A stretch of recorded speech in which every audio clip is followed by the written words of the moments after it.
pour ejection.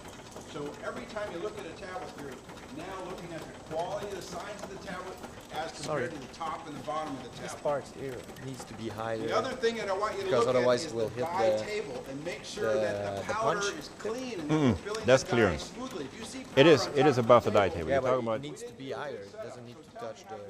That's correct. It does. It does not touch the die table. Otherwise it will hit the... Correct. Okay. Peter, was this in a box for them? Yes, it was. I have it.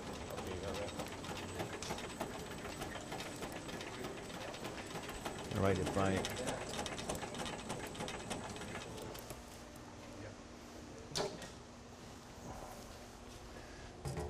Take this cover off real quick. See how there is clearance? Okay, one of the question was, if you look at the takeoff bar on the tower press, that needs to be above the die table, not touching a die table. Very important, because if it would touch a die table,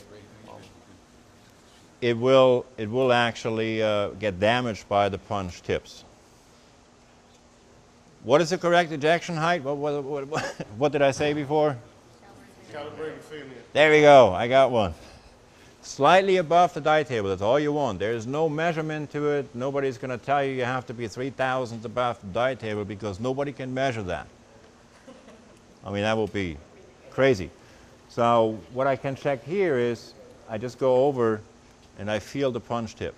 So it's slightly above the die table. This is actually a little bit too high for me, but it works. Talking about this position here.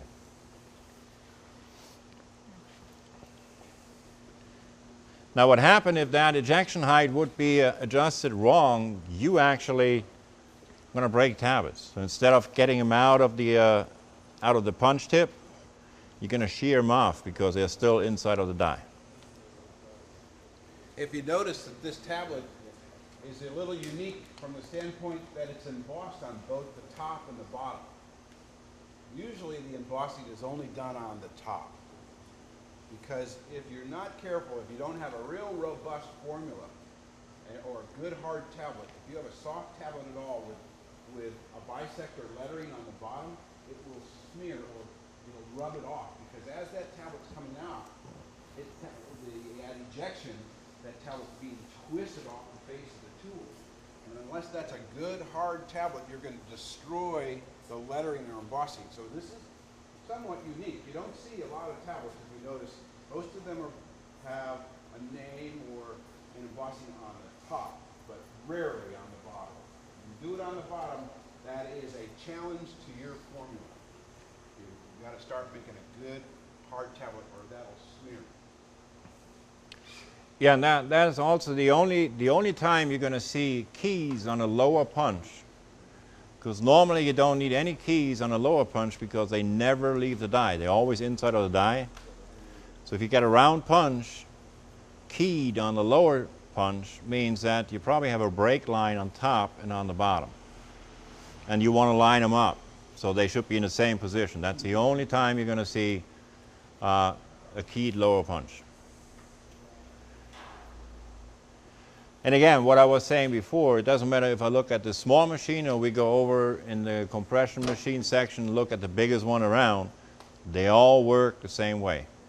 You overfill. Go ahead. It's the same principle, but going from a small machine like that to a bigger machine with the same product, would that create problems? Is there adjustment to make? It all depends how you go and collect the data on here. If you really do all the calculations about, the fill time, you get a fill time here, which you can convert over to a larger die table.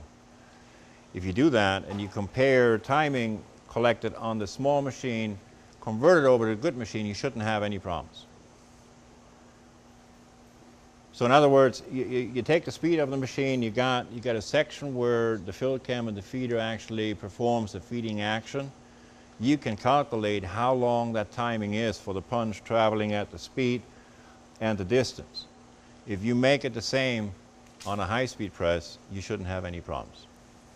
In other words, this one's going, it has what they call a small pitch circle diameter, that the distance between the dies across it. And so a circle is tight. And so the flow, so I get to a big press, that has more stations, the turret's turning RPM as far as pitch circle diameter is turning in a very comparable fashion. But it's when I speed this up, when I change that, that when I'm going to have a challenge from a standpoint of flow, weight control, compression, and ejection. So excellent question. So scalability is very possible as long as you have studied the pitch circle diameter from one turret to the next turret. You keep that relationship the same. Is the sidewall adjustable on this for different fill weights, or you have to like, get different dies and punches for each product? Okay, so the question that Mark has got is changing weights, right? On this machine, the die is overfilled. On all tablet presses, die is filled up with too much powder. This particular machine fills the die up with 11/16 of powder, right? And then what we want to do is push a little bit of excess powder off. So we have that whole range that we can change our weights from 11/16 all the way down. We don't have to change the tooling or like an encapsulator, change a dosing disc to achieve a particular weight. We have that range, but we run out of it eventually because we can only fill that die with so much You powder. run different products with different fill weights. Fill it within that. That's correct. And you can adjust the weight range quite, you can go from a 200 milligram tablet to a 300 or a 400 or a 500 for the most part. The same tool. Same tooling. Yeah. A lot of times you have like, if you look at ibuprofen, you got like 200 milligram, you got 400 milligram, you got 800 milligram. And it's dose proportional. So all you do is you make bigger tablets. So a lot of times you don't have to even change the tooling, you just change the weight. Any questions on the tablet part of it? One thing for me was very hard to do is, like I told you, normally this is a 4 to 5 hour presentation with a few breaks in between, and I had to just condense it into an hour and 15. So a lot of the details we normally share with you and pictures we have in there, we had to cut out just to be efficient in time today. Let's turn the press on and let it run and let people want to look at it and watch it run, because that's important. And what I want you to do while you're watching it is, again, I want you to look at that die Where's the table. powder? I want you to look at how it's running and compare what you see here and walk over to the other machines. This is an excellent thing to do while you're here. Look at the die tables on the other machines. Look at the feed, look at the hopper flow, and look at the differences, because we always get the question, well, how come this product runs different on this machine? Machines are different. Their flow characteristics, the type of feeders, the way they're set up do run differently. And so, you've got a perfect opportunity here to look at them. We can walk around with you and show you different things on the press and how they work. But I think what Peter described today is really important, that unlike granulators, unlike mills, unlike blenders, unlike encapsulators, unlike any other machine, if you can understand a simple press like this, you can take this technology and move it to any other press with only a few exceptions. There's an EMA Caprima machine over there that's a very unique design. It fills the die completely differently. There are a couple of other machines that, when I worked for Manistee, that actually the die table is set on a 45-degree angle. I mean, very, very unique.